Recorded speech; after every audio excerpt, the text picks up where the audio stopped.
আপনারা জানেন না এই সংসারের সব থেকে বেশি মূল্যবান সম্পত্তি কি? এ হলো সেই সম্পত্তি যা কখনো সঞ্চয় করা সম্ভব নয়। আপনার কাছে যতই ধন থাকুক তা দিয়ে আপনি স্বাস্থ্য লাভ করতে পারেন, বাড়ি কিনতে পারেন, আদি ইত্যাদি, কিন্তু আপনি যতই ধনী হন না কেন ফেলে আসা দিনের একটা মুহূর্ত আপনি লাভ করতে পারবেন না। এই একটা মুহূর্ত, এই সময়, এটাই হলো সংসারের সব থেকে মূল্যবান সম্পত্তি। একবার চলে গেলে তা কখনোই ফিরে আসে না।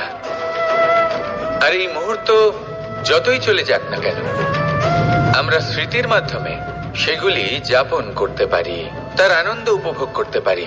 আর যার সাথে আমরা সময় অতিবাহিত করেছি তার স্মৃতিতে আমরা চিরকাল জীবিত থাকতে পারি। সেই জন্য সময় সব থেকে মূল্যবান সম্পত্তি, তাকে এইভাবে নষ্ট করবেন না। প্রত্যেকটা মুহূর্ত উপভোগ করুন, আনন্দ করুন।